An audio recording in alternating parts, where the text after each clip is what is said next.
Assalamualaikum warahmatullahi wabarakatuh.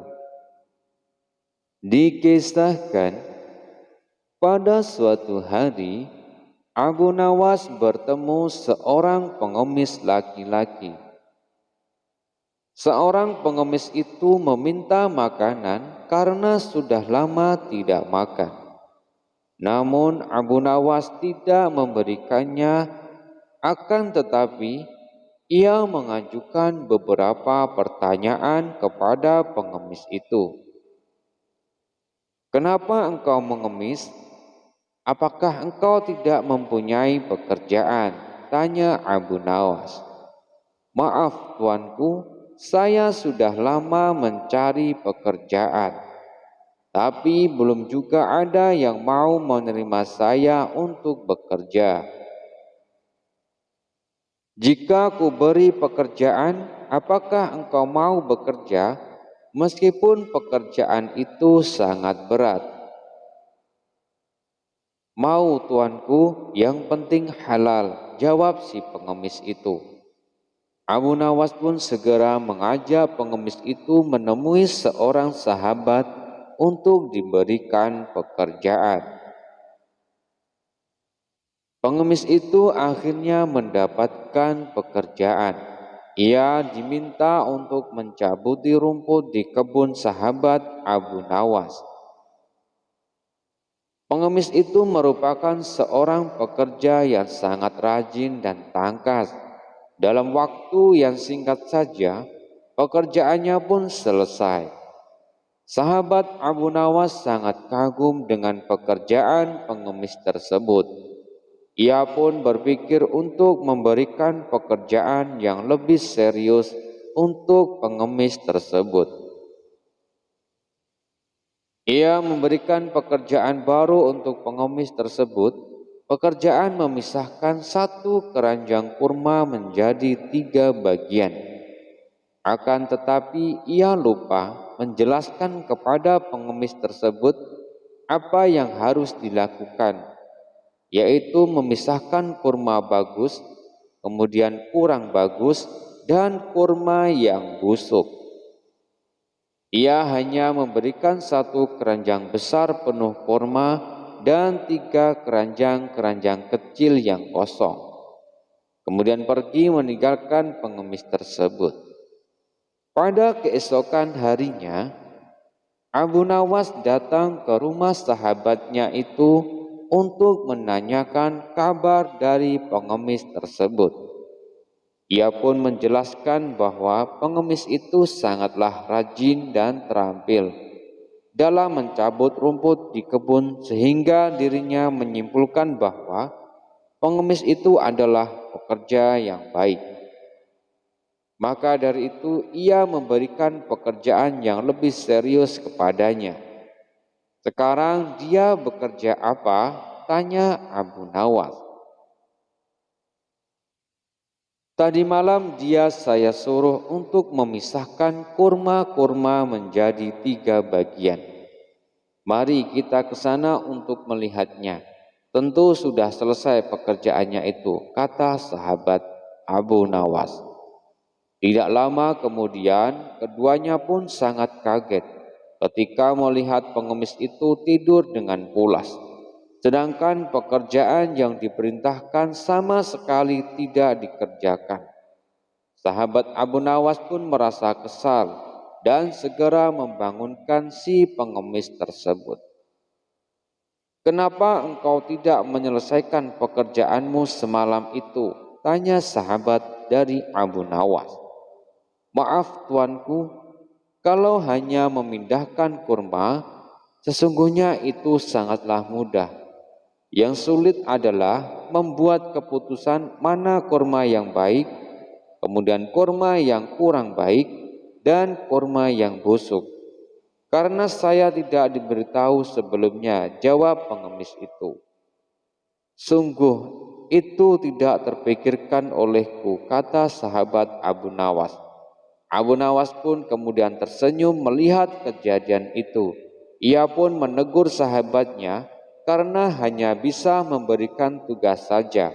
akan tetapi tidak memberikan penjelasan-penjelasan dengan sangat baik. Pada suatu hari, ketika sedang berada di dalam pasar bersama para teman-temannya, Abu Nawas tiba-tiba berkata, "Kawan-kawan, hari ini saya menjadi orang yang paling kaya, bahkan lebih kaya daripada Tuhan," ujar Abu Nawas. Kata-kata Abu Nawas tersebut dipandang sangat aneh oleh teman-temannya dan juga membuat kegaduhan di pasar. Orang-orang sekitar mulai membicarakan sikap dari Abu Nawas tersebut, karena selama ini dia dianggap orang yang alim dan takwa meski suka dengan penuh jenaka. Kata-kata Abu Nawas tersebut sampai ke istana. Baginda memerintahkan pengawal kerajaan untuk segera menangkap dan membawa Abu Nawas ke hadapannya. Kemudian menanyakan pertanggungjawaban Abu Nawas. Sesampainya di istana, Baginda Raja kemudian bertanya, "Hai Abu Nawas, benarkah engkau berkata seperti yang dibicarakan orang-orang itu?" "Benar, Baginda Raja," jawab Abu Nawas. "Mengapa kau berkata begitu? Apa engkau sudah kafir?" tanya Baginda Raja. "Ampun tuanku Baginda Raja, janganlah marah terlebih dahulu. Dengarkanlah penjelasan hamba," kata Abu Nawas dengan penuh ketenangan. "Apa yang telah engkau dakwakan di sana? Mengapa engkau menyebut jika engkau lebih kaya dari Tuhan yang Maha Kaya?" tanya Baginda Raja. "Saya lebih kaya daripada Tuhan karena saya mempunyai anak. Sedangkan Tuhan tidak beranak dan tidak pula diperanakan," jawab Abu Nawas. "Itu memanglah benar, tetapi apa maksudmu berkata begitu di tengah-tengah pasar sehingga membuat kegaduhan di sana?" tanya Baginda Raja. Dengan penuh santai Abu Nawas pun menjawab, "Hanya untuk ditangkap dan dihadapkan pada Baginda Raja yang mulia." "Ada keperluan apa kamu menghadapku?" "Agar memperoleh hadiah dari khalifah," jawab Abu Nawas. "Dasar kamu," komentar Baginda Raja. Kemudian memerintahkan Abu Nawas untuk meninggalkan istana dan juga tidak lupa diberikan hadiah oleh Baginda Raja. Pada suatu hari, Abu Nawas mempunyai sebuah kebiasaan yang mana pulang pada larut-larut malam. Hal tersebut membuat istrinya sangatlah jengkel karena dinilai sudah sangat kelewatan. Sang istri merasa cemburu dan akhirnya ia membuat rencana untuk memberikan hukuman kepada Abu Nawas. Istrinya pun berencana mengerjai suaminya untuk membuatnya jera. Pada suatu malam yang sudah larut, ketika Abu Nawas belumlah pulang ke rumah, sang istri menunggu Abu Nawas dengan memegang sebatang tongkat pemukul. Kemudian ia berencana menjebak suaminya dengan berpura-pura mengiranya pencuri kemudian memukulinya. Waktu sudah semakin larut, Abu Nawas juga belumlah pulang. Sang istri yang sudah merasa sangat mengantuk, tiba-tiba dikejutkan oleh suara yang datang dari balik jendela rumah.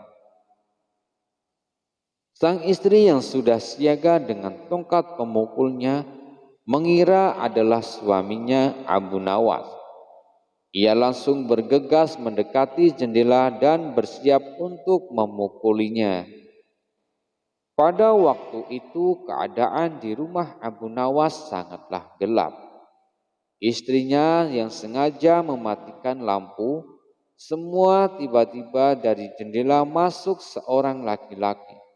Tanpa membuang kesempatan, sang istri Abu Nawas langsung melayangkan pukulannya ke arah orang tersebut. Karena keadaan yang sedang gelap, ia mengira itu adalah suaminya Abu Nawas, kemudian ia terus memukul dengan membabi buta, hingga orang tersebut jatuh tersungkur dan tidak berdaya memohon ampun kepadanya. Ampun, ampun, ujar orang tersebut. Kemudian istri Abu Nawas sangatlah kaget mendengar suara orang tersebut memohon ampun kepadanya. Ia menyadari jika itu bukanlah suara Abu Nawas suaminya. Orang yang baru dipukul tersebut terkulai lemah tak berdaya di lantai. Istri Abu Nawas kemudian menghidupkan lentera, maka jelaslah tampak jika orang tersebut bukanlah suaminya, melainkan orang lain yang hendak mencuri di rumahnya. Sontak istri Abu Nawas berteriak tidak karuan meminta tolong. Pencuri, pencuri, tolong, tolong. Spontan warga sekitar kemudian langsung terbangun dan berhamburan menuju rumah Abu Nawas. Mereka kaget melihat pencuri tersebut yang sudah terkapar tidak berdaya setelah dihajar oleh istri Abu Nawas. Mereka kemudian langsung meringkusnya. Maaf, saya tidak bermaksud menyakitinya, apalagi sampai separah itu. Itu karena saya keliru, kata istri Abu Nawas kepada warga. Keliru bagaimana? Tanya dari salah satu warga tersebut. Tadi ia masuk melalui jendela. Saya kira suami saya yang baru pulang berpesta dengan teman-temannya. Makanya langsung saya pukul, jelas istri Abu Nawas. Tidak berapa lama kemudian Abu Nawas pun pulang. Dan ia kaget, wajahnya menjadi pucat melihat banyak orang di rumahnya. Ia langsung berlari mendekati kerumunan warga yang ada di rumahnya dan mengira telah terjadi sesuatu pada keluarganya. Seseorang kemudian menceritakan kepadanya, wajahnya yang semula sangat pucat berubah tersenyum. Ia kemudian berkata, untung saja aku pulang lebih telat lagi. Kalau tidak, aku yang akan mengalami seperti ini. Jawab Abu Nawas. Pada suatu hari, orang-orang berpikir dengan cara yang amat sederhana, dan karena kesederhanaan dalam berpikir, ini seorang pencuri yang telah berhasil menggondol 100 keping lebih uang emas milik seorang saudagar kaya yang tidak sudi menyerah. Hakim telah berusaha keras dengan berbagai cara, tetapi tidak berhasil menemukan pencurinya. Karena merasa putus asa, pemilik harta itu mengumumkan kepada siapa saja yang telah mencuri harta miliknya merelakan setengah dari jumlah uang emas itu menjadi milik sang pencuri bila sang pencuri bersedia mengembalikannya. Tetapi pencuri itu malah tidak berani menampakkan bayangannya. Kini kasus itu semakin ruwet tanpa penyelesaian yang jelas. Maksud baik penjelasan itu, kemudian saudagar kaya itu tidak mendapat tanggapan-tanggapan yang sepantasnya dari sang pencuri. Maka tidak bisa disalahkan jika saudagar itu mengadakan sayembara yang berisi barang siapa yang berhasil menemukan pencuri uang emasnya, ia berhak sepenuhnya memiliki harta yang dicuri. Tidak sedikit orang yang mencoba tetapi semuanya gagal, sehingga pencuri itu bertambah merasa aman, tentram, karena ia yakin jati dirinya tidak akan terjangkau. Yang lebih menjengkelkan adalah ia berpura-pura mengikuti sayembara. Tidak berlebihan bila dikatakan bahwa menghadapi orang seperti ini bagaikan menghadapi jin. Mereka tahu kita, sedangkan kita tidak tahu. Seorang penduduk berkata kepada hakim tersebut, "Mengapa Tuan Hakim tidak minta bantuan Abu Nawas saja? Bukankah Abu Nawas sedang tidak ada di tempat?" kata hakim itu. "Kemana dia?" tanya orang itu. "Ke Damaskus." "Untuk keperluan apa?" "Memenuhi undangan pangeran negeri itu." "Kemudian kapan ia kembali?" "Mungkin 2 hari lagi." Kini harapan tertumpu sepenuhnya di atas pundak Abu Nawas. Sang pencuri yang selama ini merasa aman sekarang menjadi resah dan tertekan. Ia merencanakan meninggalkan kampung halaman dengan membawa semua uang kemudian keping emas hasil curiannya. Akan tetapi ia membatalkan niat karena dengan menyingkir keluar daerah sama halnya dengan membuka topengnya sendiri. Ia lalu bertekad tetapi tinggal apapun yang akan terjadi. Abu Nawas telah kembali ke Baghdad karena tugasnya telah selesai. Abu Nawas menerima tawaran mengikuti sayembara untuk menemukan siapa pencuri uang emas tersebut. Kemudian hati pencuri uang emas tersebut itu tambah berdebar-debar setelah mendengar Abu Nawas menyiapkan siasat strateginya. Pada keesokan harinya, semua penduduk dusun diharuskan berkumpul di depan gedung pengadilan. Abu Nawas hadir dengan membawa tongkat dalam jumlah yang besar. Tongkat-tongkat itu mempunyai ukuran yang sama panjang. Tanpa berkata-kata, Abu Nawas membagi-bagikan tongkat-tongkat yang dibawa dari rumahnya. Setelah masing-masing mendapat 1 tongkat, Abu Nawas pun berpitato, "Tongkat-tongkat itu telah aku mantrai. Besok pagi kalian harus menyerahkan kembali tongkat yang telah aku bagikan. Janganlah khawatir, tongkat yang dipegang oleh pencuri selama ini menyembunyikan diri akan bertambah panjang 1 jari telunjuk. Sekarang pulanglah kalian." Orang-orang yang merasa tidak mencuri tentu tidak mempunyai pikiran apa-apa. Tetapi sebaliknya, si pencuri uang emas itu merasa ketakutan. Ia tidak bisa memejamkan mata walaupun malam semakin larut. Ia terus berpikir keras, kemudian ia memutuskan memotong tongkatnya sepanjang 1 jari telunjuk. Dengan begitu, tongkatnya akan tetap kelihatan seperti ukuran semula. Pada hari orang mulai berkumpul di depan gedung pengadilan. Pencuri itu merasa tenang karena ia yakin bahwa tongkatnya tidak akan bisa diketahui karena ia telah memotong sepanjang 1 jari telunjuk. Bukankah tongkat si pencuri akan bertambah panjang 1 jari telunjuk? Ia memuji kecerdikan diri sendiri karena ia ternyata akan bisa mengelabui Abu Nawas.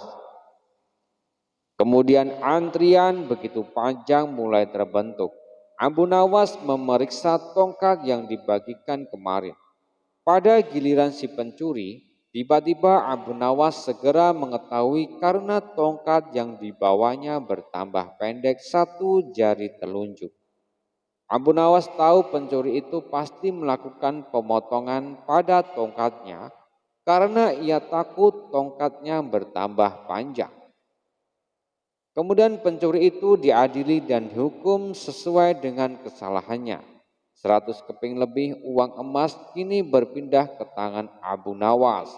Tetapi Abu Nawas tetap bijaksana. Sebagian dari hadiah itu diserahkan kembali kepada keluarga si pencuri. Sebagian lagi untuk orang-orang miskin. Dan sisanya untuk keluarga Abu Nawas sendiri. Pada suatu hari, Abu Nawas berjalan-jalan menuju kebunnya. Setelah sampai di kebun Abu Nawas yang lumayan luas itu, kemudian ditanami tanaman-tanaman buah dan sayur-sayuran yang bermacam ragam. Abu Nawas berjalan-jalan menyusuri tiap petak kebunnya melewati bermacam-macam tanaman buah segar yang siap untuk dipanen. Abu Nawas sangat bersyukur atas apa yang telah Tuhan berikan kepadanya. Suasana pada hari itu cukup terik, sehingga membuat Abu Nawas sangat lelah dan memilih berteduh di bawah sebatang pohon arbe miliknya itu, sambil menyantap bekal makanan yang sudah disiapkan oleh istrinya. Setelah siap menyantap bekal itu, Abu Nawas kemudian berniat beristirahat sebentar dengan membaringkan badan sambil memperhatikan setiap detil pohon arbe yang rindang itu. Kemudian mulai dari daun, kemudian ranting dan juga buahnya yang lebat bergelantungan. Setelah terus memperhatikan pohon arbe tersebut, tiba-tiba saja terlintas sesuatu di pikirannya. Dalam hatinya bergumam, "Aku itu heran, apa sebabnya pohon arbe yang besar ini namun buahnya hanya kecil saja. Padahal pohon lambu yang kecil merambat dan mudah patah saja bisa menghasilkan buah yang besar." Tidak lama berselang waktu, angin kecil pun bertiup meniup pohon arbe tersebut. Ranting pohon pun bergerak-gerak dan saling bergesekan, dan sesaat kemudian ada sebiji buah arbe yang jatuh tepat di kepala Abu Nawas yang sedang tidak bersorban itu. Kejadian tersebut sungguhlah menjawab pertanyaan Abu Nawas. Ternyata seperti itu jawabannya. Beruntung bagi Abu Nawas di siang itu hanya kejatuhan buah arbe saat sedang beristirahat. Bagaimana ceritanya jika saat itu dirinya beristirahat di bawah pohon labu dan kejatuhan buahnya. Tidak terfikirkan apa yang akan dialami Abu Nawas. Tuhan telah menciptakan setiap makhluknya yang dilengkapi dengan kekurangan ataupun kelebihan masing-masing, di mana semua itu berjalan sesuai dengan fungsi dan tujuan masing-masing. Pada suatu hari, Baginda Raja ingin mengadakan pesta di istananya. Ia berencana mengundang semua pembesar-pembesar negeri dan juga pembesar-pembesar negeri tetangga. Akan tetapi pesta yang akan diadakan kali ini sangatlah berbeda, karena Baginda Raja menyelipkan sebuah rencana untuk mengerjai Abu Nawas. Dan kali ini Baginda sangat yakin jika Abu Nawas akan masuk ke dalam perangkapnya. Tibalah pada hari yang sudah ditentukan untuk melaksanakan pesta, seluruh undangan termasuk Abu Nawas yang turut diundang berhadir di istana. Ketika semua tamu undangan yang hadir sudah berkumpul, Baginda Raja memerintahkan pelayan istana untuk membasuh tangan dan kaki para undangan dengan air mawar dan harum. Satu persatu tamu undangan yang hadir telah selesai dibasuh. Kini tinggallah giliran Abu Nawas. Tidak pernah menyangka sebelumnya jika pada hari itu ia akan menjadi bahan tertawaan Baginda Raja dan para tamu undangan yang hadir. Sepertinya Baginda Raja memang sudah menyusun rencana tersebut dengan sangat matang. Baginda Raja sengaja memerintahkan kepada para pelayan istana agar Abu Nawas mendapat urutan terakhir. Kemudian diam-diam Baginda Raja terus memperhatikan Abu Nawas. Ketika giliran Abu Nawas dibasuh tangan dan kakinya, pelayan langsung membasuh dengan air kencing unta yang dicampur dengan bunga-bunga yang sudah disiapkan sebelumnya, sesuai dengan titah Baginda Raja. Sontak saja seluruh tamu undangan yang hadir merasa tidak nyaman dengan bau yang ditimbulkan dan sibuk mencari sumber bau tersebut. Akhirnya diketahui jika Abu Nawas yang menjadi sumber bau yang sangat tidak enak itu. Ia pun dijauhkan dan ditertawakan oleh semua tamu yang hadir, termasuk Baginda Raja sendiri yang senang bukan kepala karena rencananya berhasil. Setelah menanggung tidak sanggup malu yang amat sangat di hadapan para tamu, tanpa bicara apa-apa, Abu Nawas langsung meninggalkan ruangan tamu tersebut dan menemui pelayan yang telah membuat dia malu tadi. Pelayan tersebut meminta maaf dan mengakui jika itu adalah perintah dari Baginda Raja. Mendengar penuturan pelayan, Abu Nawas sangat terkejut.